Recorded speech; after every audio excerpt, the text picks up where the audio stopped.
Hello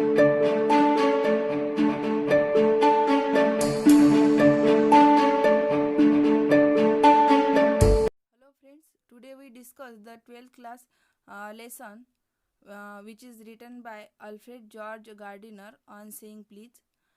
Firstly, we see about the Alfred George Gardiner, who was born at Chelmsford in Essex in 1865. Alfred George Gardiner यांचा जन्म 1865ला क्लेमफोर्ड येथे झाला होता आणि त्याची मृत्यू ही 1946ला झाली. He started his literary career as a journalist. त्यांनी जे साहित्य लिखाणकाम आहे त्यांचं एक जर्नलिस्ट म्हणून सुरुवात केली होती त्यांनी ॲट द एज ऑफ 37 वर्षी. He was appointed editor of daily news London. लंडनमध्ये डेली न्यूज जे वर्तमानपत्र होतं त्यामध्ये त्यांनी एडिटर म्हणून सुद्धा काम केलेलं आहे. त्यांनी एक पेन नेम होतं त्यांचं, ते होतं अल्फा ऑफ द प्लग. या अल्फा ऑफ द प्लग या पेन नेमच्या अंडरमध्ये त्यांनी ते लिखाणकाम केलं किंवा एडिटरचं काम केलं होतं.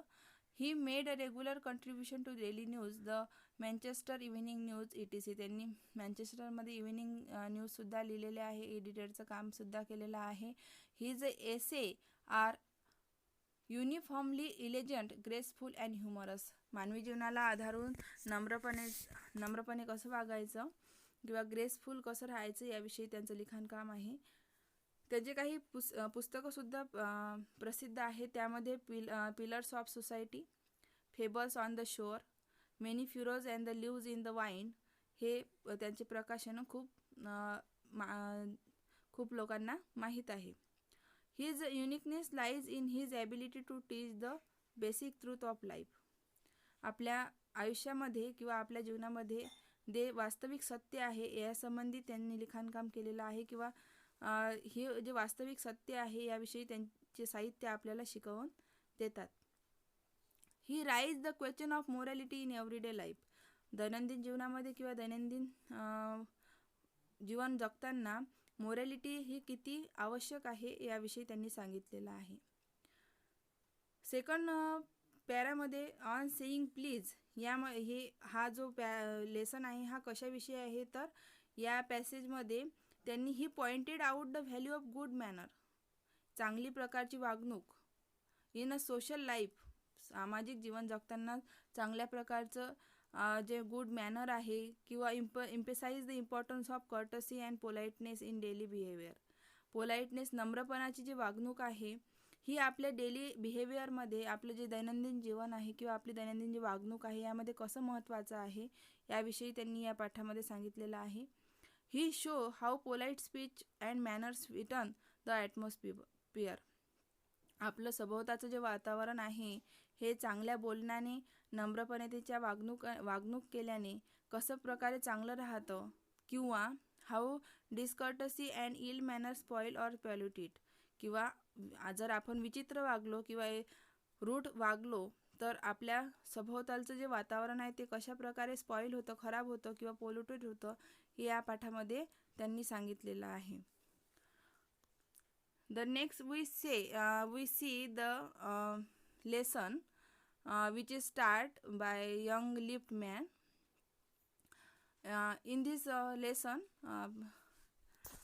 writer say on saying please. On saying please means please म्हणा किंवा द पहिल्या पॅरेग्राफमध्ये सांगितलेलं आहे the young lift man in city office who through a passenger out of his lift.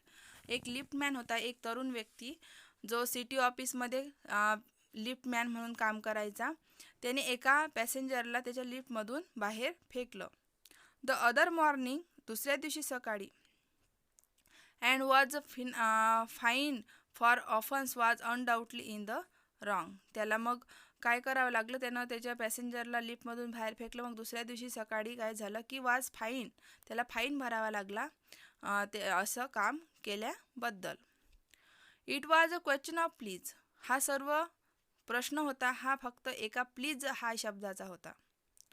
The complaint entering the lift and set top.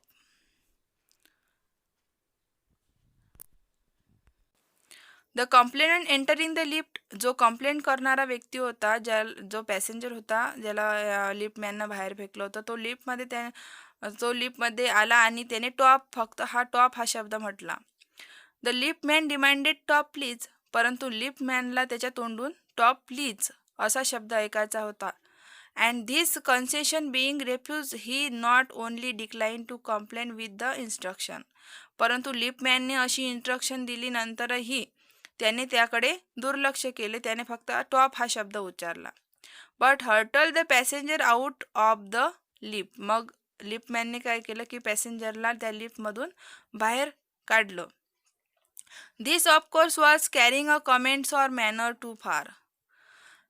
Course of carrying a comments and manners too far याचा अर्थ की त्याला चांगली वागणूक द्यायची, चांगल्या वागणुकीची गरज होती. म्हणजे लिफ्टमॅनला फक्त प्लीज हा शब्द ऐकायचा होता, परंतु जो दुसरा पॅसेंजर होता त्याने फक्त टॉप हा शब्द उच्चारला, त्यामुळे त्याने त्याला बाहेर काढले. Discourtesy is not a legal offence. Discourtesy means lack of courtesy किंवा rudeness.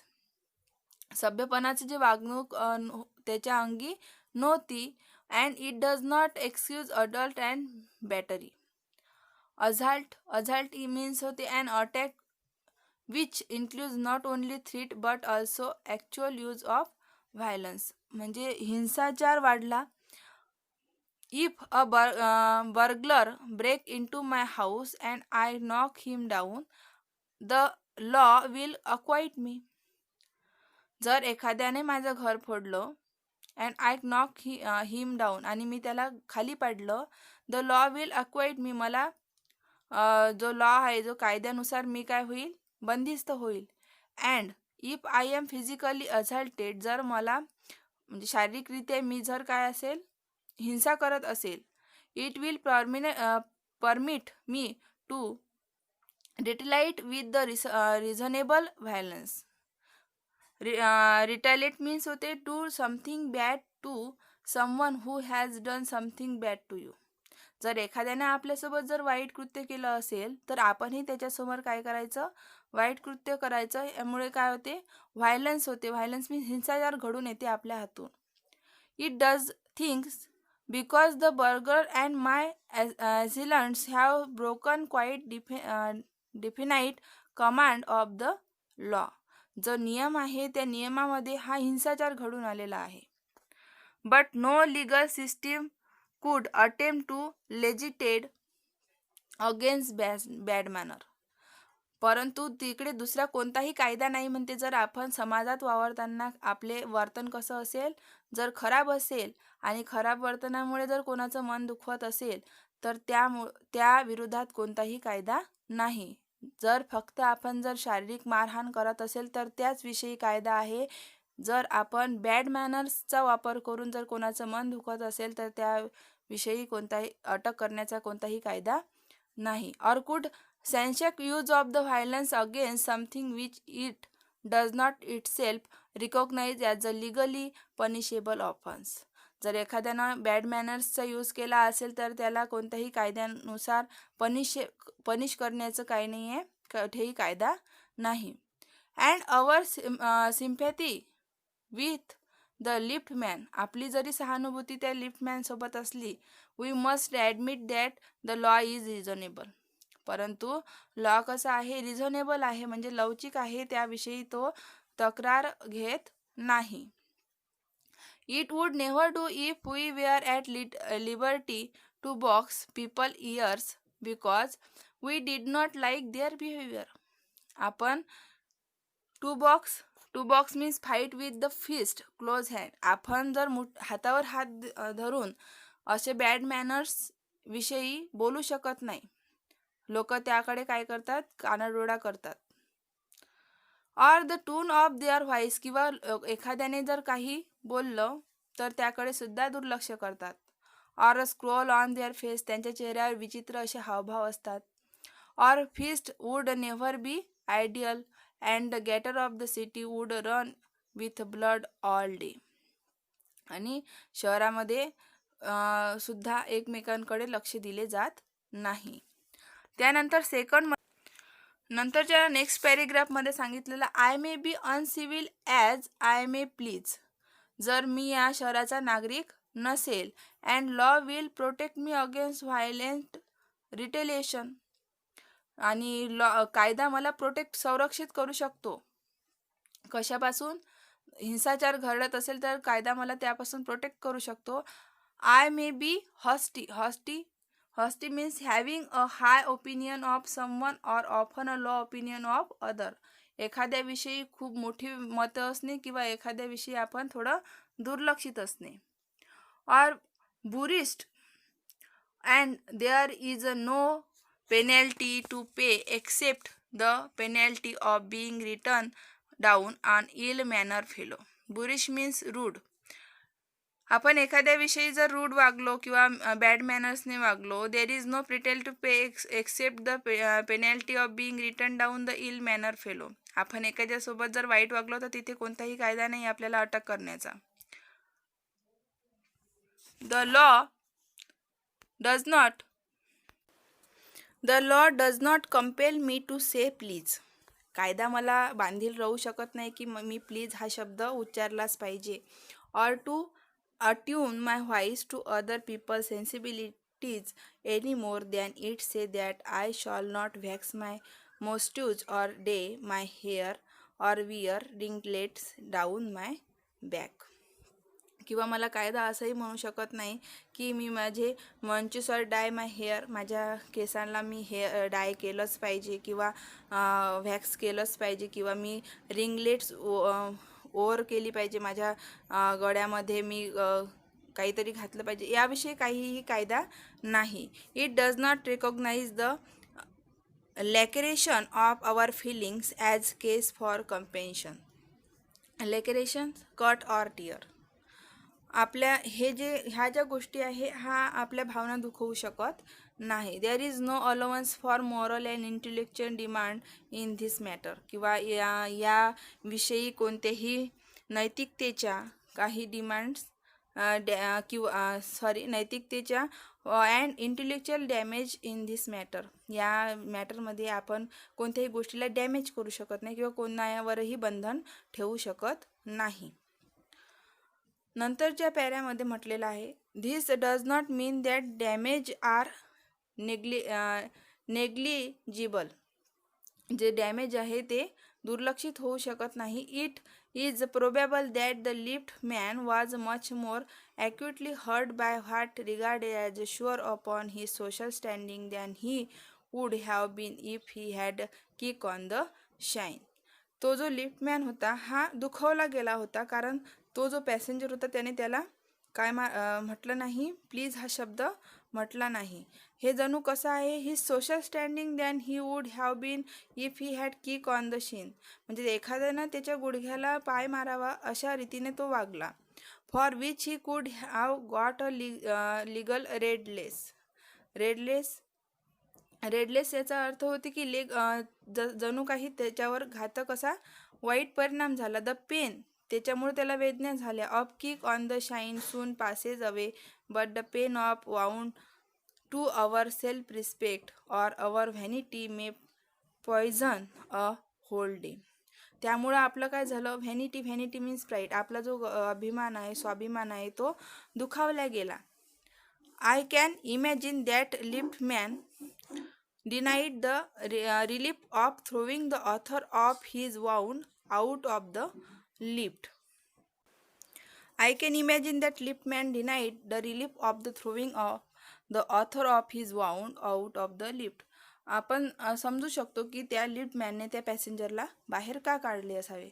Brooding over the insult by the hour. Brooding over thinking anxiously or sadly about something. तो जो लिफ्टमॅन होता त्यानं काय अशाच्या विषयी तरी त्याच्यावर परिणाम झाला होता त्या बोलण्याचा. And visiting his wife in the evening as the only way to restoring his equilibrium.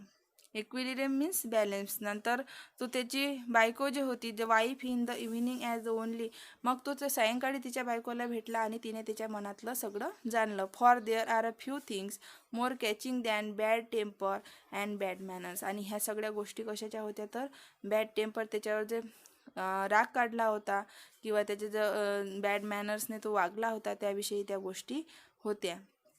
When sir Anthony Absolute bullied Captain Absolute, the latter went out and bullied his man.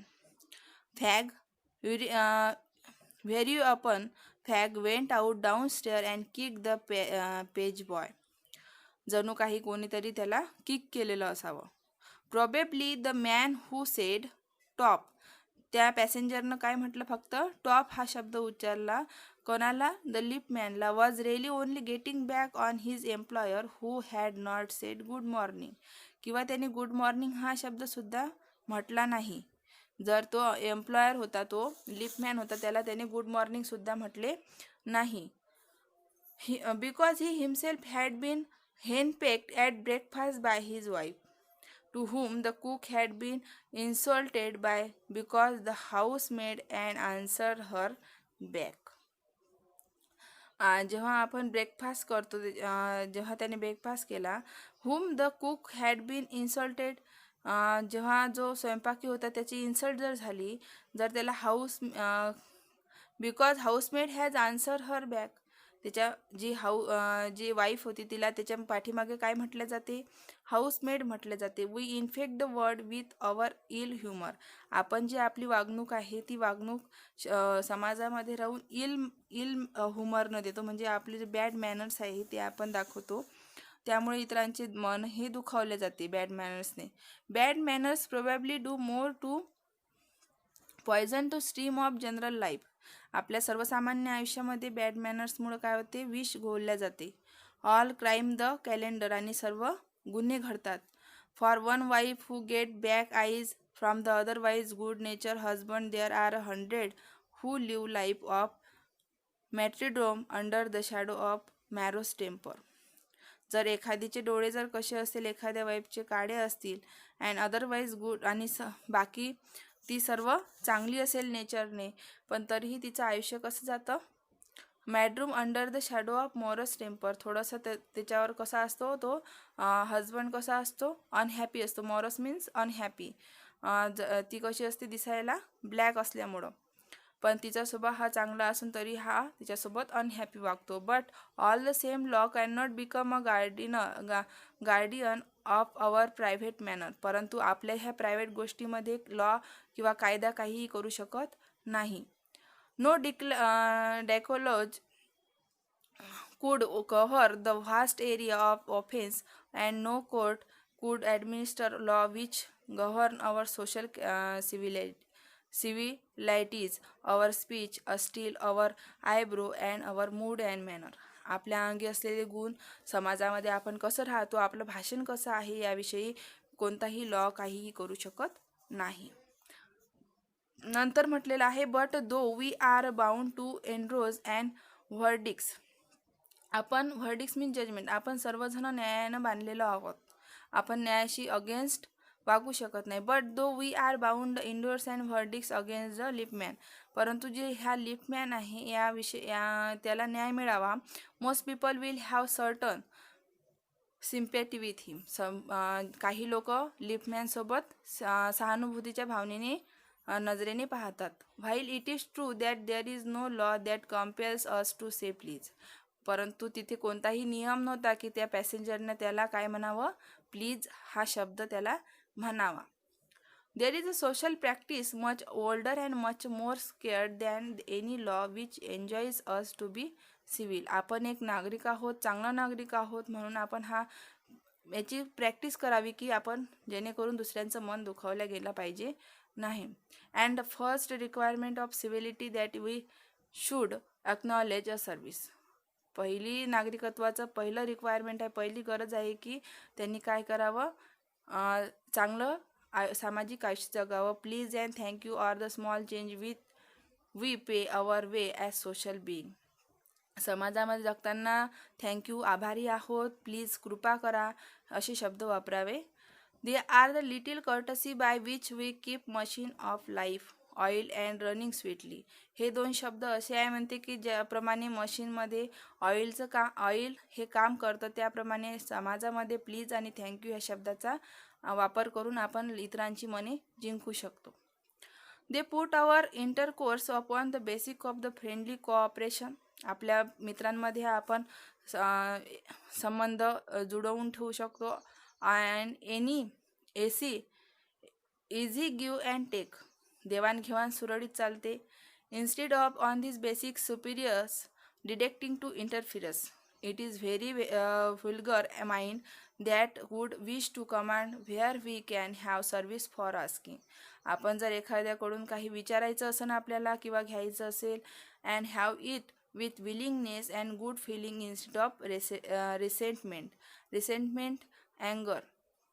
आपल्याला जर चांगली फिलिंग जर द्यायची असेल तर आपण अँगरला दुर्लक्षित करावं. I should like to feature in the connection my friends the police conductor. यानंतर लेखक जो आहे तो एक वैशिष्ट्य सांगू इच्छितो त्यांच्या मित्राचे. कनेक्शन माय फ्रेंड, माझा जो मित्र होता तो एक पोलाईट कंडक्टर होता. कंडक्टर मीन्स बसमध्ये जो कंडक्टर असतो त्याला तो कंडक्टर होता आणि तो पोलाईट होता, खूप नम्र होता. त्याचे वैशिष्ट्य सांगितलेले आहे या पॅराग्राफमध्ये. By this discriminating title I do not intend to suggest the rebuke to conductor generally. आपल्याला जनरली कंडक्टर कसे असतात याविषयी आपल्याला माहितीच आहे. On the contrary, I am disposed to think that there are a few classes of men who come though the orderly and very trying calling better than bus conductor do. I am dispose to think, मला असं वाटते म्हणजे that there are a few classes, खूपच कमी classes असतात मनुष्याचे. Who come through the ordeal of the few trying calling better than the bus conductor. Bus कंडक्टरची परीक्षा म्हणजे होण्यासाठी त्यांना खूपच कमी काय करावे लागतात, खूप प्रयत्न करावे लागतात, त्यानंतर ते कंडक्टर बनतात. येथे here and there you will meet and unpleasant specimen who regard the passenger as his natural enemy. तुम्ही इकडे तिकडे पाहत असाल म्हणते की कोणत्याही जो कंडक्टर आहे तो त्या कंडक्टरला पॅसेंजर हे त्याचे नैसर्गिक शत्रूच वाटतात. As a creature whole cheap purpose on the bus to cheat him and who can only be kept responsibility honest by loud voice and aggressive manner. परंतु हा जो मित्र होता त्यांचा हा कसा होता की who can be kept reasonably honest by loud voice. जर एखाद्याला जर विचारायचं असेल तर मोठ्या आवाजात विचारायचं, कुठे जायचं तर अग्रेसिव्ह मॅनर चांगल्या भाषेमध्ये. But this type is rarer than it is be. परंतु हे सगळीकडे घडत नसतं. I fancy the public own much the underground railway company. मला असं वाटते की लोकांनी जी अंडरग्राऊंड रेल्वे कंपनी यांच्याकडून थोडंफार शिकावं. Which also run the buses, ज्यांच्या अंडरमध्ये काय केलं जाते, बसेसचे जाणे येणे केले जाते. For insisting on return standard of the civility in servant and taking care that standard is observed. आणि त्यामध्ये सर्वंटची टेकिंग केअर घेतली जाते आणि नियंत्रण ठेवलं जाते त्यांच्यावर. In doing this is not only make things pleasant for the travelling public. मग यामुळे काय होते, जे लोक त्यामधून प्रवास करतात त्यांचा प्रवास हा आनंददायी होतो. But performs and important social service. आणि सामाजिक जे आहे सर्व्हिस आहे ती चांगली दिली जाते. It is not there for with any feelings of unfriendliness to conductor as a class that I pay tribute to particular members of that class. माझं विनम्र अभिवादन आहे म्हणते त्या कंडक्टरना जे याच्यामध्ये काम करतात. I first become conscious of his existence one day when I jump on the to the bus. मला एक अनुभव आलेला आहे ते जेव्हा मी या बसमध्ये चढलो. And found that I had left home without any money in my pocket. आणि माझ्या पॉकेटमध्ये एकही पैसा तेव्हा नव्हता जेव्हा मी घर सोडलं. Everyone has had a experience and known the feeling. ह्या जो अनुभव आहे पॉकेट नसल्याचा हा सगळ्यांनाच आलेला असावा. The mix feeling with which the discovery arouse. We are annoys because you look like a fool at the best. The mix feeling with the discovery arouse. हा जो आपल्याला एक्सपिरियन्स आलेला आहे, जो आपण जेव्हा एखाद्या वेळेस बसमध्ये चढतो आणि आपल्याजवळ पॉकेट नसते, हा एक्सपिरियन्स सगळ्यांनाच आहे. Which is the discovery arouse. You are annoys because you look like a fool at the best and like news at the worst. News means dishonest person. एखादी आपल्याला डिसहॉनेस्ट पर्सन म्हणून तेव्हा ठरवतात आणि आपल्याकडे सगळेजण मूर्ख म्हणून तेव्हा पाहतात. You would not be all surprised if conductor eyes you cloudly as much as say, yes, I know that stale old stick. मग तेव्हा आपल्याला कंडक्टर म्हणतो की ही स्टिक आम्हाला जुनी आहे, म्हणजे तुमच्याकडे पैसे नाही हे सांगणे हे आम्हाला खूप जणांनी असं सांगितलेलं आहे. तर विद्यार्थी मित्रांनो, हा तुमचा या लेसनचा पहिला पार्ट. दुसऱ्या पार्टची लिंक मी तुम्हाला या व्हिडिओच्या डिस्क्रिप्शनमध्ये दिलेली आहे. तर यानंतरचा लेसन त्या डिस्क्रिप्शन बॉक्समधल्या लिंकवर तुम्ही क्लिक करा आणि तुम्हाला मिळून जाईल. Thanks for watching my video. Please like and subscribe it. Thank you.